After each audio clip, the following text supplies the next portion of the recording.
Hello students, आप सबका स्वागत है एवोल्यूशन कोचिंग के इस प्लेटफॉर्म पर। मैं हूं राजेश तंवर और आज अपन स्टार्ट करने जा रहे हैं क्लास 10th का चैप्टर नंबर 5, जिसमें आज अपन पढ़ने वाले हैं ह्यूमन रेस्पिरेटरी सिस्टम। आज इससे पहले वाले टॉपिक्स अपन ने दूसरे प्रीवियस वीडियोस में देख लिए थे और आज अपन पढ़ेंगे ह्यूमन रेस्पिरेटरी सिस्टम। तो रेस्पिरेशन होता क्या है, मैंने आपको प्रीवियस लेक्चर्स में बताया था। रेस्पिरेशन का मतलब होता है breaking down of food to get energy, यानी कि फूड का ब्रेक डाउन करना एनर्जी लेने के लिए क्या कहलाता है, रेस्पिरेशन कहलाता है। और मोस्टली ह्यूमन बींग्स में एरोबिक रेस्पिरेशन पाया जाता है। कुछ केसेस में जैसे जब वो हैवी टास्क करते हैं तब उनकी बॉडी में एनएरोबिक रेस्पिरेशन होता है, वरना एरोबिक रेस्पिरेशन होता है। और एरोबिक रेस्पिरेशन का मतलब आपको बताया कि फूड का ब्रेक डाउन करना in the presence of oxygen, oxygen की प्रेजेंस में कहलाता है एरोबिक रेस्पिरेशन। तो आपकी बॉडी में ऑक्सीजन कैसे ली जाएगी, CO2 को कैसे बाहर निकाला जाएगा, गैसेस का एक्सचेंज कैसे होगा, इसके लिए आपकी बॉडी में कौन से ऑर्गन्स पाए जाते हैं और कौन ये परफॉर्म करता है, उसके लिए आपकी बॉडी में ह्यूमन रेस्पिरेटरी सिस्टम पाया जाता है और इसको आज अपन जानेंगे। तो मैंने आपके सामने ह्यूमन रेस्पिरेटरी सिस्टम का एक लेबल डायग्राम बना दिया है जो आपको दिख रहा होगा। This is a diagram of human respiratory system, जिसमें सारे ऑर्गन्स को मैंने लेबल में कर दिया है। तो ह्यूमन रेस्पिरेटरी सिस्टम में अपन जानेंगे कि गैसेस का एक्सचेंज आपकी बॉडी में कैसे होता है, कौन कौन से ऑर्गन्स इन्वॉल्व होते हैं जिससे गैस जो ऑक्सीजन है वो ट्रेवल करके, एयर जो है वो ट्रेवल करके आपकी बॉडी में जाती है, फिर वहां से CO2 आती है और CO2 को आप बाहर एक्सहेल कर देते हो।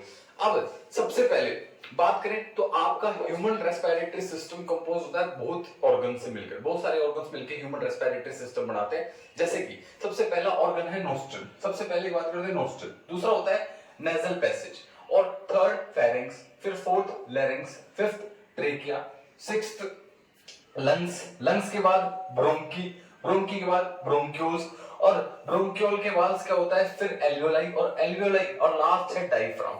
ये सब ऑर्गन मिलके, ये सब पार्ट्स मिलके आपके ह्यूमन रेस्पिरेटरी सिस्टम को बनाते हैं और तभी ह्यूमन रेस्पिरेटरी सिस्टम वर्क कर पाता है। अपन एक एक करके सारे पार्ट्स को पढ़ेंगे और जानेंगे कौन सा पार्ट्स का क्या फंक्शन है और कैसे एयर ट्रैवल कर रही है बॉडी के अंदर। तो सबसे पहले एयर जो है एटमॉस्फेयर से ली जाती है by the help of opening, जो आपकी नोज के अंदर, नोज के एंड में प्रेजेंट होती है। टू होल्स पाए जाते हैं आपकी नोज पर, उन्हें कहा जाता है नोस्ट्रल। तो सबसे पहला ऑर्गन है नोस्ट्रल। देखो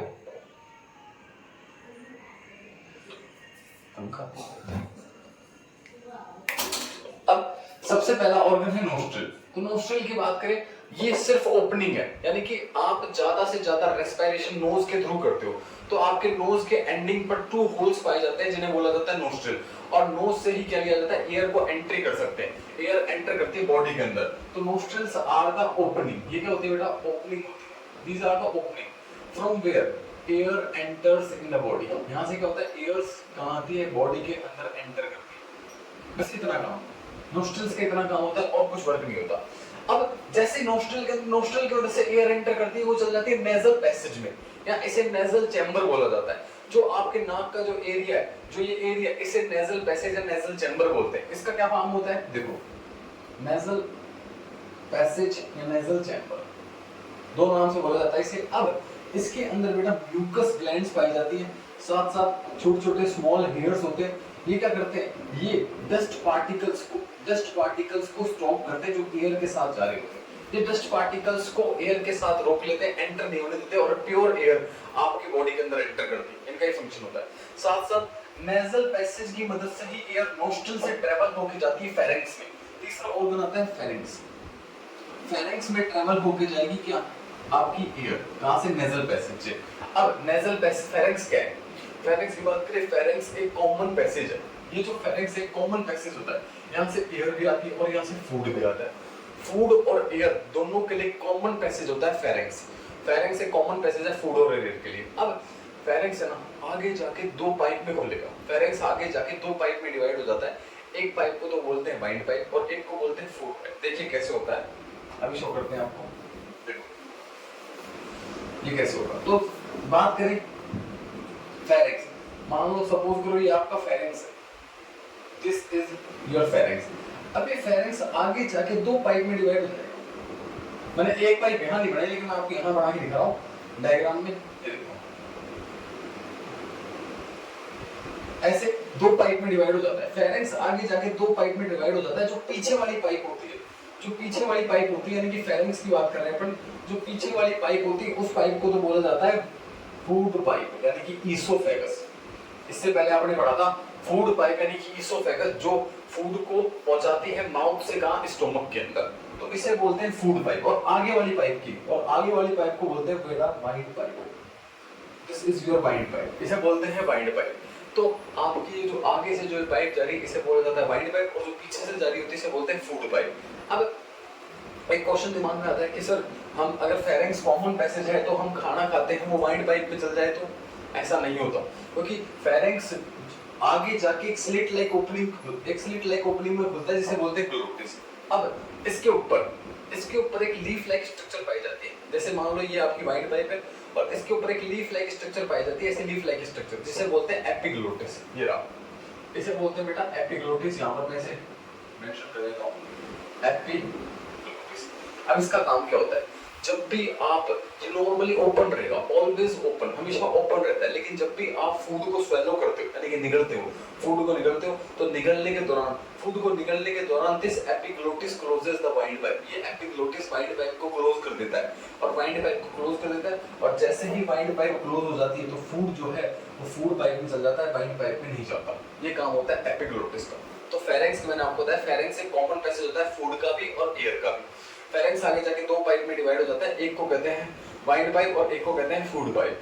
जो वाइंड पाइप है उससे ट्रेवल करती है एयर, और फूड पाइप से ट्रेवल करता है फूड। जो फूड पाइप है वो माउथ से स्टोमक तक फूड को पहुंचाता है। लेकिन अगर फूड वाइंड पाइप में क्यों नहीं जाता है क्वेश्चन आए, तो फूड पाइप के ऊपर एक, वाइंड पाइप के ऊपर एक लीफ लाइक स्ट्रक्चर पाई जाती है जिसे बोलते हैं एपिग्लोटिस। ये एपिग्लोटिस क्या करता है, वाइंड पाइप को क्लोज कर देता है जब फूड को अपन स्वेलो करते हैं तब, उस दौरान। अब फेरिंग्स का ही फंक्शन होगा, जैसे ही फेरिंग्स से फूड एयर जो है वो चल जाती है बेटा लैरिंग्स में। किसमें चल जाती है, लैरिंग्स में। अब इसको लैरिंग्स और ट्रेकिया दोनों मिलके बनाते हैं आपकी वाइंड पाइप। देखो नेक्स्ट प्रॉब्लम करते हैं लैरिंग्स की बात करते हैं। तो लैरिंग्स और ट्रेकिया दोनों मिलके बनाते हैं वाइंड पाइप को। ये आपको जो प्रोटेटिंग पार्ट निकला हुआ हिस्सा दिख रहा होगा इसे बोलते हैं लैरिंग्स। लैरिंग्स का काम करता है, larynx is also known as voice box. इसे वॉइस बॉक्स बोला जाता है बिकॉज़ ये आपके साउंड प्रोडक्शन में मदद करता है। इसे वॉइस बॉक्स बोलते हैं क्योंकि इसके अंदर वोकल कॉर्ड्स पाए जाते हैं जो क्या करते हैं, साउंड की प्रोडक्शन में हेल्प करते हैं। इसके अंदर वोकल कॉर्ड्स पाए जाते हैं जो साउंड की प्रोडक्शन में हेल्प करते हैं। लैरिंग्स का यही काम होता है। और एयर लैरिंग्स से ट्रैवल होती हुई चल जाती है किसके अंदर, ट्रेकिया के अंदर। किसके अंदर जाती है, ट्रेकिया के अंदर। तो ट्रेकिया में क्या होगा, अब trachea is made of C-shaped rings of cartilage। ये C-shaped रिंग से बना होता है, जिन्हें बोलते हैं कार्टिलेज के रिंग से बना होता है। कार्टिलेज क्या है, कार्टिलेज सॉफ्ट बोन्स होती हैं आपकी बॉडी की, इन्हें उपास्थि भी बोलते हैं हिंदी में। ये सॉफ्ट बोन होती है और सी शेप्ड होती है, ऐसे सी शेप्ड से बना होता है, और आपको यहाँ रिंग्स दिख भी नहीं होंगी। अब ये कार्टिलेज क्या करेंगी, ये कार्टिलेज इसलिए होती है क्योंकि ये जब एयर ट्रेकिया के अंदर एब्सेंस होती है, किसी भी कारण से एयर अगर ट्रेकिया के अंदर एब्सेंस है तो ट्रेकिया को कोलैप्स नहीं होने देती, उसे सिकुड़ने नहीं देती, उसे श्रिंक नहीं होने देती। ये फंक्शन होता है किसका, ट्रेकिया का। और ट्रेकिया से एयर ट्रेवल करके जाती है किसके अंदर, लंग्स के अंदर। अब एंटर हो जाएगी वो लंग्स के अंदर। ट्रेकिया आगे जाके देखो, ट्रेकिया है, ये ट्रेकिया था। अब ट्रेकिया आगे जाके दो ट्यूब्स में डिवाइड हो जाता है, दो स्मॉलर ट्यूब्स में डिवाइड हो जाता है। इनको कहते हैं ब्रोंकी, इनको बोला जाता है ब्रोंकी। जैसा कि आपको डायग्राम में दिख रहा होगा, ये these are bronchi, इन्हें ब्रोंकी बोलते हैं। अब बात करें ब्रोंकी का फंक्शन क्या होता है, तो जैसे ही ट्रेकिया डिवाइड होता है तो ये एंटर हो जाता है लंग्स में, और आपकी बॉडी में पेयर ऑफ लंग्स पाया जाता है, राइट लंग लेफ्ट लंग, दो पेयर ऑफ लंग्स पाया जाता है। और जो कौन सा लंग, जो लेफ्ट लंग है वो राइट लंग के मुकाबले थोड़ा छोटा होता है। छोटा नहीं क्योंकि इसके भी छोटा कह सकते हैं अपन, लेकिन इसके यहाँ पर हर्ट आ जाता है बीच में, हर्ट की वजह से थोड़ा सा टिल्ट होता है, इस वजह से ऐसा लगता है कि ये छोटा है। और जो लेफ्ट राइट वाला लिखा होगा वो बड़ा होगा लेफ्ट लंग से। अब जैसे कि आपको हर्ट दिख रहा है, ये हर्ट आ जाता है, इसकी वजह से थोड़ा सा टिल्ट रहता है, टेढ़ा रहता है। अब आगे बात करें तो ब्रोंकी की बात करते हैं। देखो ब्रोंकी आपको कुछ लिखा, ब्रोंकी क्या है, bronchi are the tube like structure, जो एयर को कहां छोटी छोटी ट्यूब्स में डिवाइड हो जाएंगी, जो आगे जाके और छोटी छोटी ट्यूब्स में डिवाइड हो जाएंगी। जैसे कि ये ब्रोंकी थी तो आप देखो और छोटी छोटी ट्यूब्स में डिवाइड होंगी, और इन्हें बोला जाता है ब्रोंक्यूल्स। इन्हें क्या बोलते हैं, ब्रोंक्यूल्स। इन्हें ब्रोंक्यूल्स बोलते हैं। अब ये ब्रोंक्यूल्स भी आगे जाके एक बैलून लाइक स्ट्रक्चर बना लेती है। ये भी ब्रोंक्यूल्स आगे जाके एक बैलून लाइक स्ट्रक्चर फॉर्म कर लेती है, जिन्हें बोला जाता है एल्वियोलाई।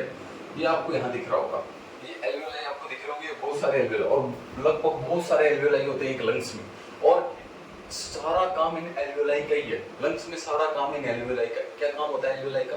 तो बात करें, alveoli are the balloon like structure. अब अपन बात करने वाले हैं मेन इंपॉर्टेंट ऑर्गन एल्वियोलाई की। ब्रोंकी का, ब्रोंकी आगे जाके छोटे ट्यूब्स में डिवाइड हो जाती है, जिन्हें कहते हैं ब्रोंक्यूल्स। ब्रोंक्यूल्स आगे जाके बैलून लाइक स्ट्रक्चर बना लेते हैं, जिन्हें कहते हैं एल्वियोलाई।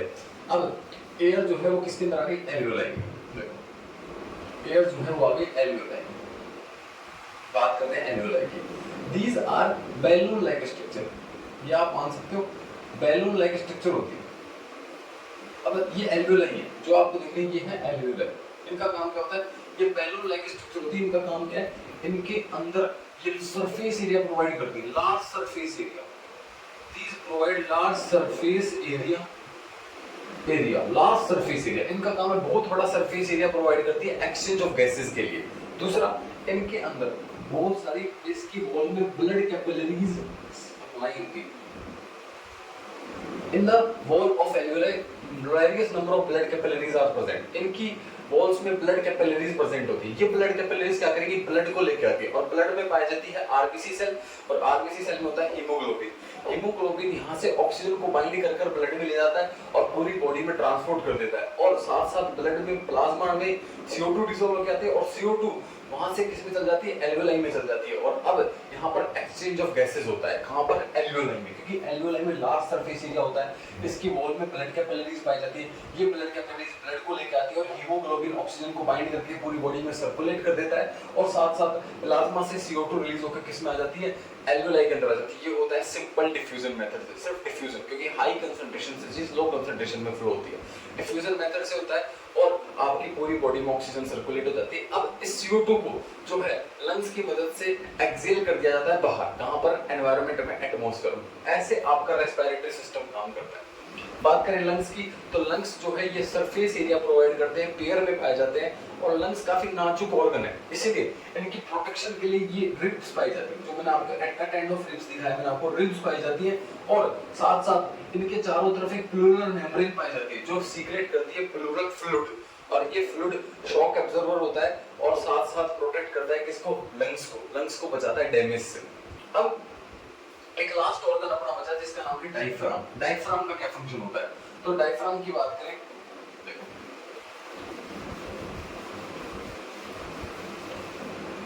डायफ्राम की बात करते हैं।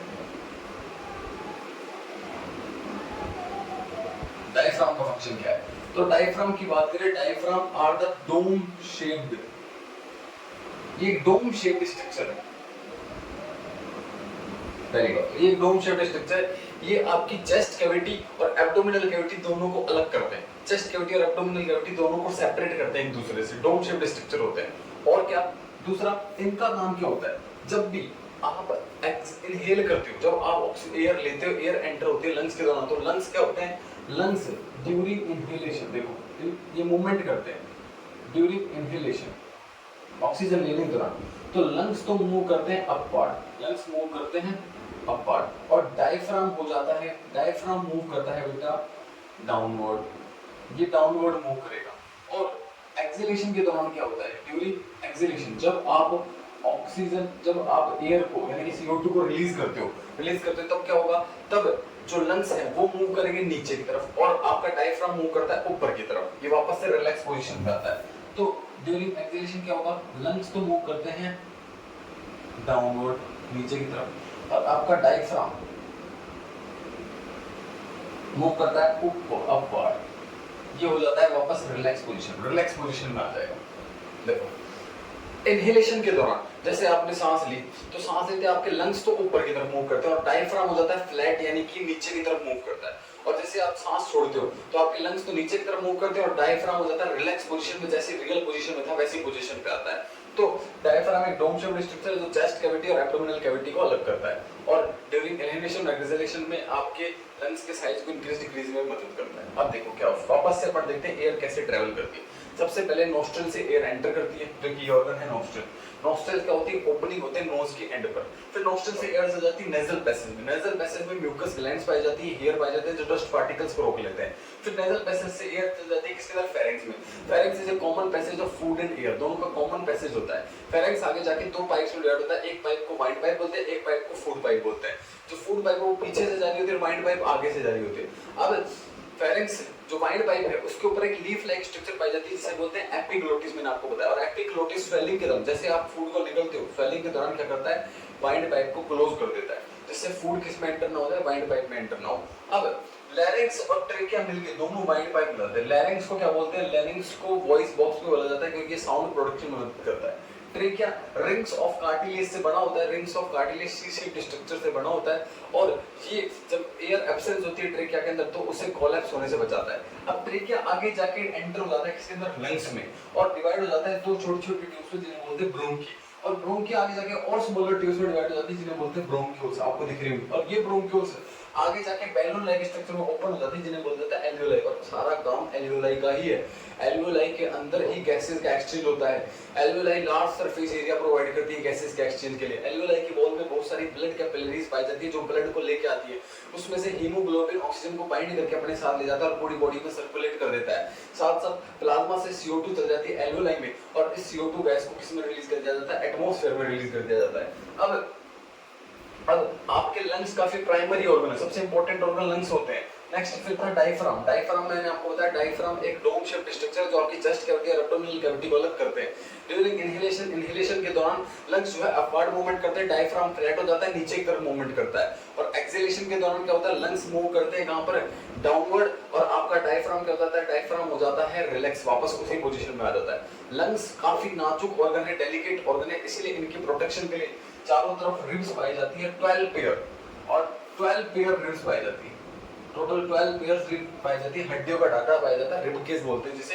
ये आपके लंग्स को डैमेज से प्रोटेक्ट करता है। साथ साथ इसके चारों तरफ एक प्लूरल मेम्ब्रेन पाई जाती है, मैंने यहाँ पर आपके सामने बनाया है प्लूरल मेम्ब्रेन, और ये मेम्ब्रेन एक फ्लूइड सीक्रेट करती है, इसे प्लूरल फ्लूइड बोलते हैं। ये फ्लूइड शॉक एब्जॉर्बर होता है और आपके लंग्स को बचाता है डैमेज से और काफी इन्फेक्शन वगैरह से, ठीक है। तो आपकी ह्यूमन रेस्पिरेटरी सिस्टम को मैंने आपको समझा दिया है, और आगे अपन बात करेंगे मैकेनिज्म ऑफ गैसियस एक्सचेंज पर। तब तक के लिए इस वीडियो को लाइक करें, चैनल को सब्सक्राइब करें। Thank you very much.